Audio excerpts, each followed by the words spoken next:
Chapter 16. The UDM Students. Nori and Elliot among them did math and geography and expressed their feelings through interpretive dance. They did headstand, backs went to the nurse. My eyes, Sebastian cried during music class. He shielded them with his hand.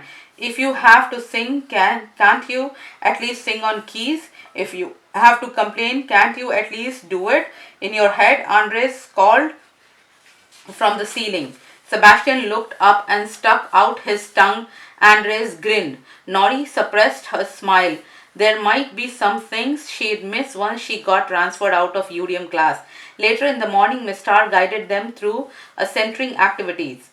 The students were supposed to balance on their right leg and lean forward, their arms outstretched like a wings. Yes, Willa, she said. Now straighten your left leg and stretch your left foot behind you. Oh dear, Elliot, are you all right? Elliot was not very centered. He toppled over time after time. At first he laughed, but as the rest of the class got better and he didn't, Nori could see that it bothered him. Don't worry about it, she told him, hopping over on her right leg. She was about to say we won't have to do centering exercises when we get to the regular class, but Back spoke over. Dude, pinch your earlobe. Ha, Elliot said. When you wobble, pinch your right earlobe. Elliot planted his right leg. He stretched out his arm and leaned forward. He extended his left leg behind him and wobbled like crazy. Whoa, he said, pinwheeling his arm. Grab your earlobe, pinch it, Back said. Elliot did, and he found his balance. Then he stretched his arm out again. He was a perfect airplane. He beamed. How do you know the earlobe thing? He asked Bax. I'm a rock half the time. Rocks don't wobble. Rocks don't have earlobes either, Elliot said. He frowned. Fine, Bax said. My mom makes me go to yoga class with her. Well, thanks, Elliot said. He came out of his airplane and bumped knuckle with Bax again. They did that almost every day now. Nori wondered if there were things Elliot might miss about UDM too. She decided not to ask. After lunch, Miss Starr's class joined the other kids for recess in the yard. As usual, the UDM kids hung out by the swing set. Today, Elliot brought up the rear holding Andres on his leash. He barely stopped at the swing, however, and handed the leash to Nori. Got to go, he said. The Sparkies will want to hear the good news. Elliot, wait, Nori said. She stepped apart from the others and lowered her voice. Andres was floating a safe distance away. Principal Gonzalez hasn't told us officially yet. Yeah, but come on, we aced it. Nori bit her finger. Still, why do you want to tell the Sparkies? They'll be excited for me, Elliot said. You'll see. We have friends forever and they are awesome. They just weren't comfortable with the freezing, which is really understandable. He dashed down the hill towards Xenia and Lacey and Ryun, who were clustered by the woody area near the yard boundary. What does he see in those guys? Nori asked, back at the swing set. Marigold wrinkled her nose. I think they are mean. Something twitched against Nori's wrist. It was Andre's leash, pulling roughly against her skin. Something going wrong with Elliot and the Sparkies. He called down. We should go over there. What's happening? Nori asked. She couldn't see the woodsy area, but Andres was high up enough to see it. He frog kicked his leg, making Nori stumble.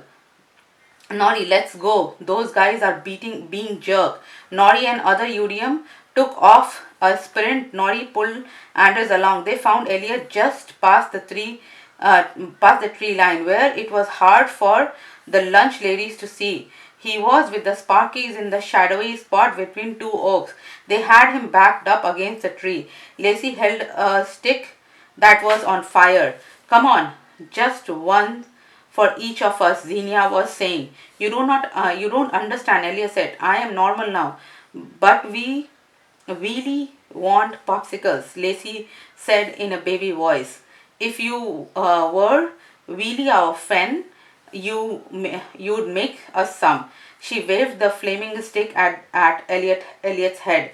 He can't make popsicle out of thin airs, Andres called up from high. Leave him alone. The Sparkies swiveled their head and peered at the sky. Or what? Lacey challenged.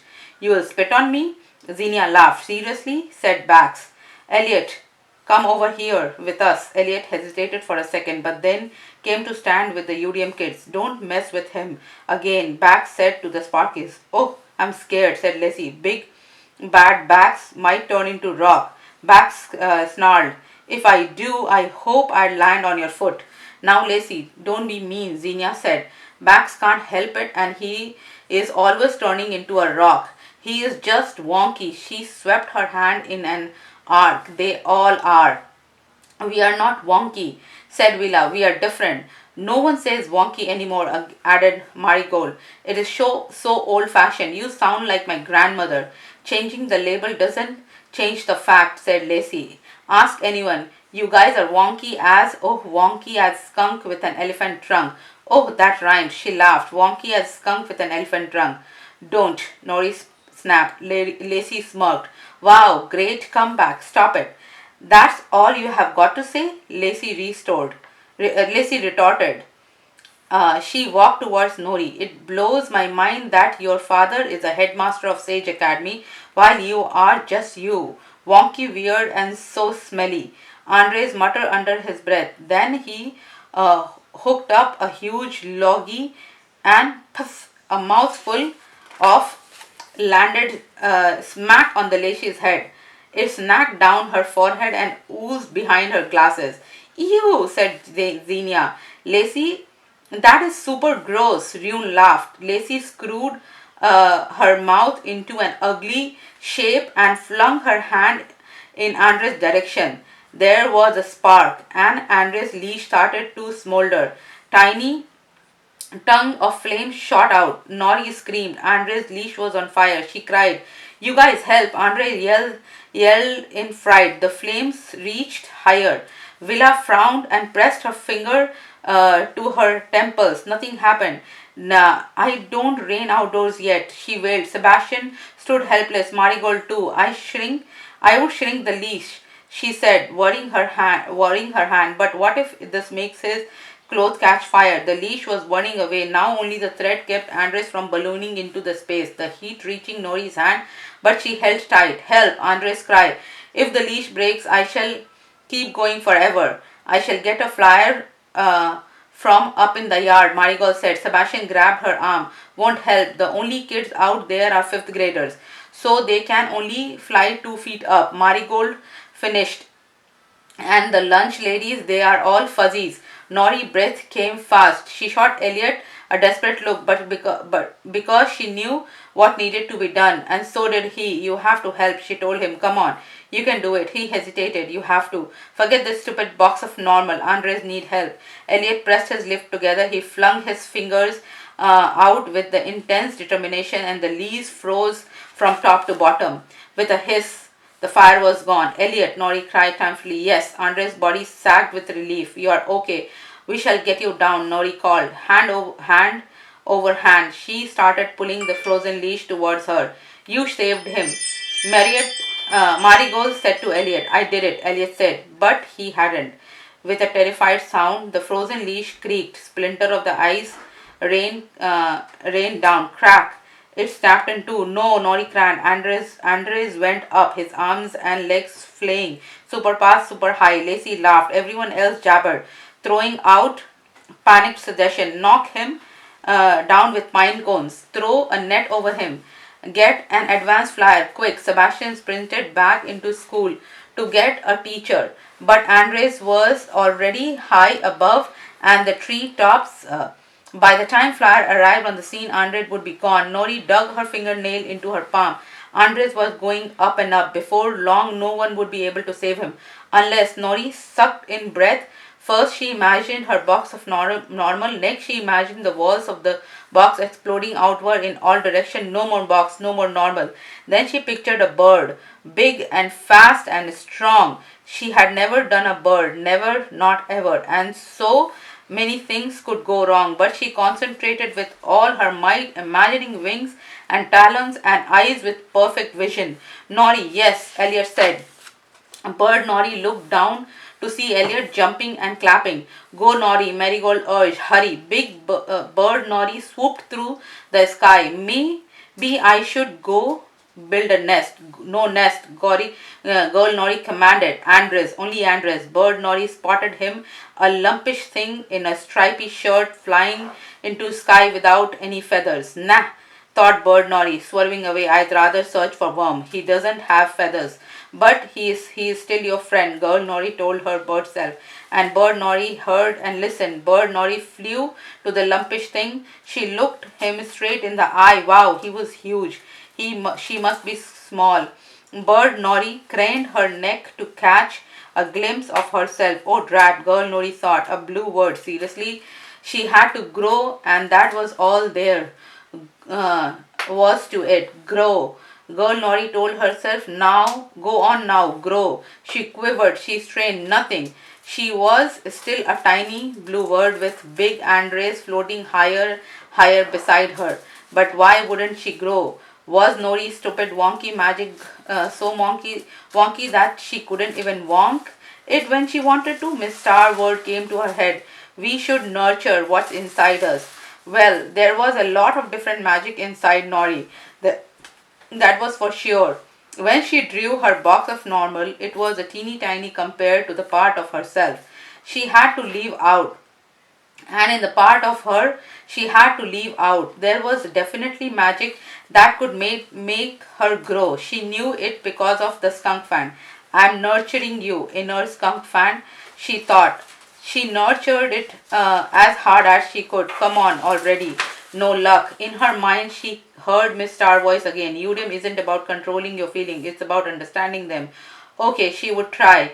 She was feeling worry for Andres, disgust at Lacey, annoyance at Elliot for trying to be friends with Lacey, sympathy with him for wanting friends, hope that she and Pepper could one day be friends, anger at father, frustration with Dahlia and Hawthorne, missing them too, pride at doing a good bluebird without fear of what people might say if she turned her bluebird into something else. Those were her feelings, the feelings of Nori Boxwood Horace. Right then, she fluttered in front of Andres in sky, and that did it. Nori grew and grew and grew. She was enormous bluebird, Nori. Andres screamed.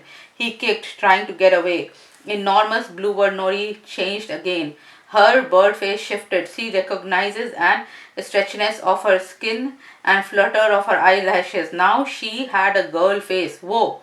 Nori had never heard of a fluxer who could do part animal and part human. Andres, it's me, Nori, said enormous bluebird. Nori with Nori's actual face. Andres' eyes bugged. It is really. I'm going to save you. Okay? Enormous bluebird, Nori with a Nori's actual face, grabbed hold of Andres with her claw feet. He was heavy and pulled his upside down magic so was strong, but she flapped her powerful wings and delivered him safely to the ground. Everyone from Udium cheered. Nori, relieved and exhausted, turned back into herself, and Andres, no longer in the clutches of a giant bird, started floating back up again. No, Nori grabbed his ankle. But the more anxious Andres was, the stronger his magic became. He kept on going. Elliot grabbed Nori's leg, and that helped. But Andres' floating magic was strong, and soon Elliot was lifted off the ground as well. Villa grabbed Elliot. We need a rope. Somebody find a rope. Zinnia and Ruin took off toward the school, but before they were halfway there, Marigold gasped and pointed. There, she said. It was Bax. He was a rope. Marigold passed a rope Bax to Elliot, who passed him to Nori, who tied him to Andres' belt. She gave a yank to make sure the knot would hold. Rope Bax held on to Andres. Nori gave rope Bax to Villa, who wrapped the loose end around her wrist for added security. Clumsy, everyone except for Andres climbed down to the ground. They were safe. Andres was safe. It took a minute for it to sink in. Thanks, Bax, Andres said to the rope. Rope Bax didn't answer. Who was Sebastian talking to? Elliot wondered. They turned and looked. Sebastian was running over, speaking to air. Sebastian, yelled Nori. Who are you talking to? Something next to Sebastian simmered. A shoe appeared, then a jacket, then the rest of Principal Gonzalez's body appeared with his mustache coming in last, with a wiggle of his lips as if to make sure every hair was in place. And he said he was talking to me. Chapter 17. Principal Gonzalez pulled a blue leather leash from his pocket. He walked over and fastened it onto Andre's belt and unlooped rope backs. He handed the leash to Nori and rope backs back to Villa. Take backs to Nurse Riley. He will know what to do. The principal paused. I wouldn't watch, though, if I were you. Villa hurried off. Lacy, eyes on the ground, crept behind her like a crab, hoping not to be noticed. Shh! Principal Gonzalez said, holding up one finger. Not so fast, Lacy clenched. Lacy slumped, and then she turned around. She pasted a smile on and said, I'm so glad Andres is safe. I mean, Elliot. The way he iced the leash and broke it upside down magic is really dangerous. He blinked innocently. Not to be mean, I am just saying. The principal frowned. Let's talk about you, Lacey. Do you think it was clever to set fire to someone's leash? No, sir, I know it was unsupervised flaring, but it was an accident. My control isn't good at all. You can ask my teacher. We used the fire extinguisher 4 times because of me just last week. Gonzalez raised his eyebrow. It was a mistake, I swear, continued Lacey. I didn't flare his leash on purpose.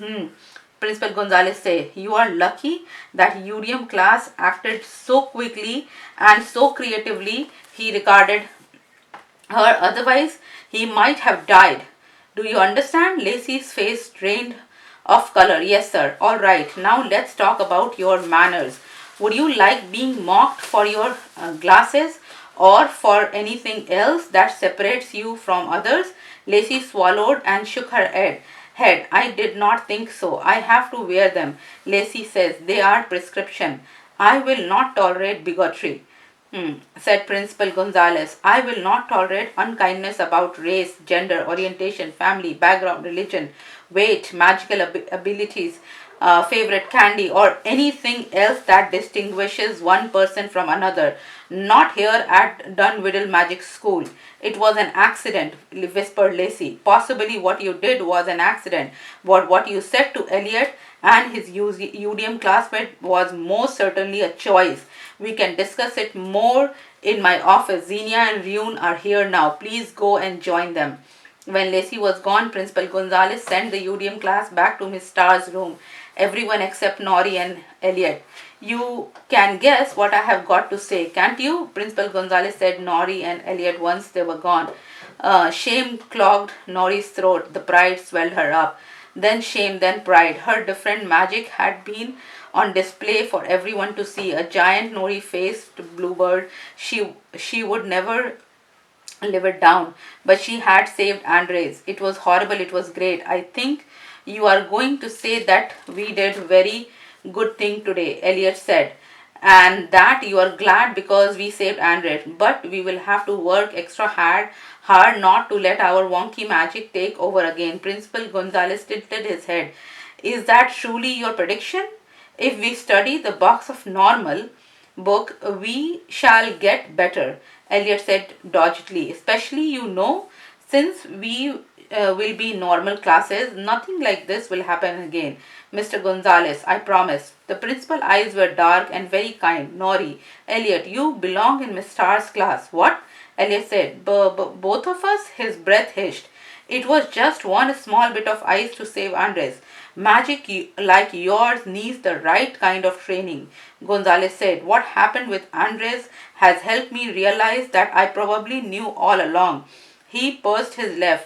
You won't get proper training in regular flare class, Elliot, and you won't get it in fluxer class either, Nori. I don't know how you did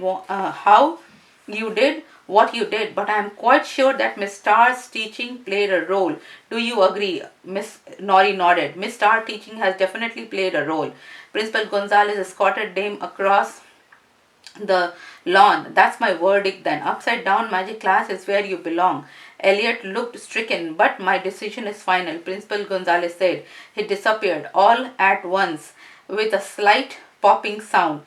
Nori and Elliot sat together on the lawn. Elliot was sulking. Nori was thinking she wouldn't be moving to a regular Fluxer class. That means she would never test again for Sage Academy.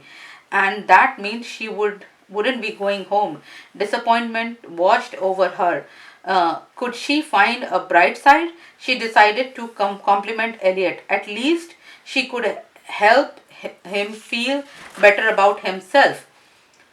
What you did was really important magic, she said, turning the leash to Ice. Who else but you could have done that? He snorted, but he snorted. No one but Elliot, the upside down flare. Nori bit her lower lips. I have a small secret to tell you. Being enormous bird girl was actually kind of amazing. Really? Really, it was. I felt powerful for a moment. Elliot showed no reaction. Then he smiled and said, the ice magic felt pretty good too. He plucked a piece of grass. But the Sparkies are never going to talk to me again. Nori made a face, and that's the problem because Elliot squinted at her. Then he laughed, the big snorty laugh at that had first made Nori like him. I guess it's not a problem, huh? They are the problem, Nori said. You are right. I should freeze their pillows or their underwears. They laughed together. The flash of movement caught Nori's eyes. It was Marigold running across the field. She stopped in front of them and rested her hand on legs, breathing hard. She grinned. Miss Starr said to get to class, please. She got ice cream cups from the cafeteria and she is not going to make us do geography and Bax is back to human shape. Elliot stood. He pulled Nori up too. Come on, he said. Are you sure? She asked him. Elliot nodded. I'm sure. If there was ice cream, I am in.